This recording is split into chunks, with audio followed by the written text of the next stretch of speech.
caros filhos, no dia de hoje celebramos os 3 arcanjos em meio a esta festa já há tanto tempo celebrada na igreja, não só num único dia, mas já celebrada. E quando olhamos para esta comemoração, para esta celebração, paramos e nos deparamos com uma realidade: muito pouco conhecemos. O quanto conhecemos dos anjos? Temos 2 celebrações em meu calendário deles. E o que podemos dizer?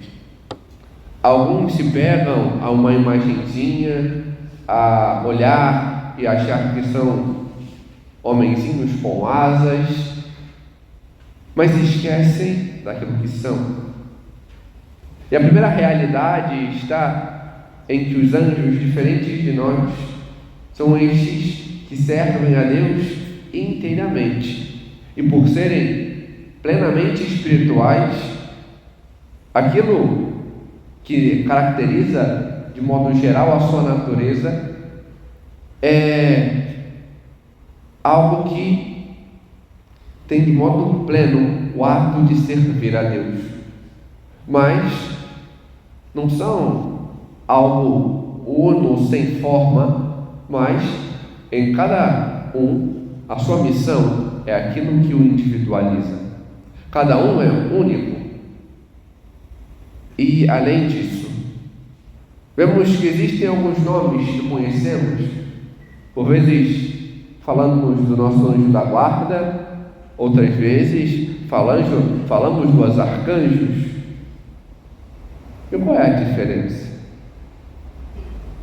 A tradição católica nos apresenta que não são somente anjos e arcanjos, mas na hierarquia celeste são expressos 9 coros. 9 coros dos anjos, no qual, diante da sua função, está aquilo ao qual eles são. E destes 9 coros, expressa-se em 3 hierarquias. Aqueles que estão mais próximos de Deus servem ao Senhor de modo pleno e mais próximo. Temos os serafins, os querubins, os tronos, os quais a primeira leitura de hoje fala e mostra essa imagem, ainda que passamos de modo despercebido. Quando na primeira leitura do livro de Daniel fala da sua visão do homem dos muitos anos, apresentando esta figura de Deus, fala que o seu trono são rodas de fogo. Essa é a imagem que se tem de modo plástico desta hierarquia. Os tronos, aqueles que servem ao Senhor de modo próximo.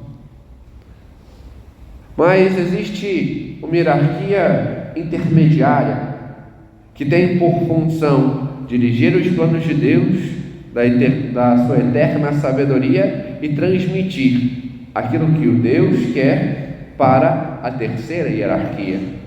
Estes da segunda hierarquia são as dominações, as potestades, as virtudes.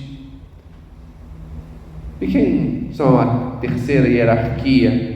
Aqueles que estão mais próximos dos homens, aqueles que servem, que vigiam, que auxiliam.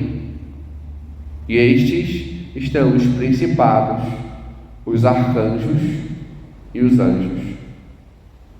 Hoje celebramos 3 arcanjos e vemos que os seus nomes, em hebraico, expressam aquilo que são, aquilo que fazem, a sua missão.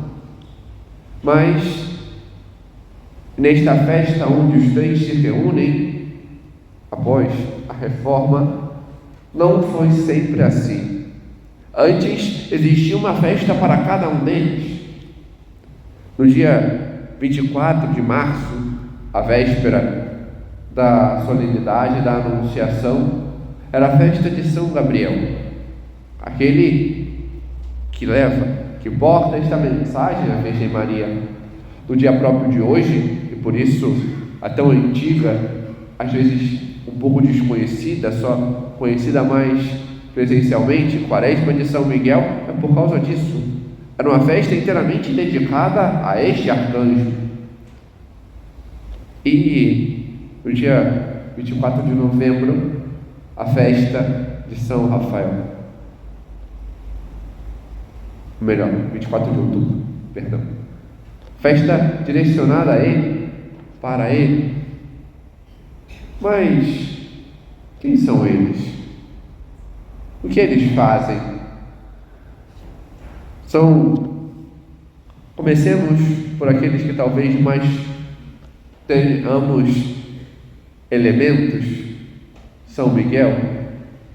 E vemos que seu nome, em primeiro lugar, é uma pergunta. Em hebraico, Mihael, quem como Deus? Mostra-nos aquilo que é a sua missão e o que é o ato de humildade, o de se reconhecer pequeno. E por isso, a demonstração da sua luta, que vence a soberba, que vence o demônio, que vence aqueles que se opõem a Deus, porque ninguém é como ele.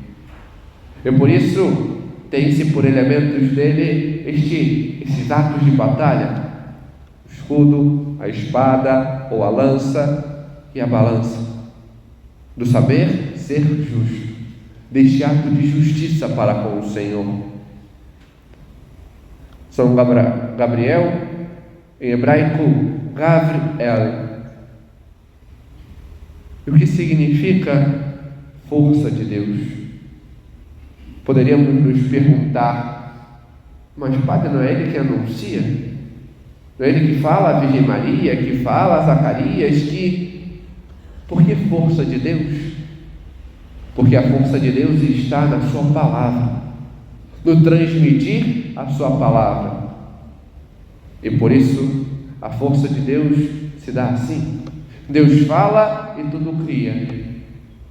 Gabriel é aquele que porta a palavra de Deus, que faz os grandiosos anúncios diante da realização que o Senhor o quer, diante da salvação que se aproxima.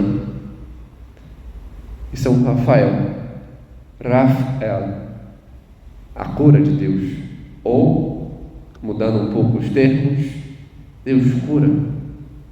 E podemos começar a pensar, diante daqueles males físicos, diante daquelas doenças, sim, pedir tais intercessões, mas mais do que isso, a cura de Deus se dá diante de um âmbito espiritual. E por isso, vemos a figura de São Gabriel, São Rafael, sendo mostrada com um cajado, um cântaro e os peixes.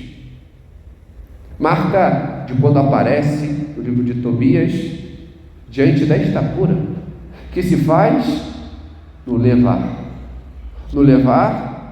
no caso Tobias, pelos caminhos de Deus, para realizar a vontade dele. E aí está a cura daqueles que fogem do querer divino, a cura daqueles que querem a sua vontade e por isso tantas vezes se ferem.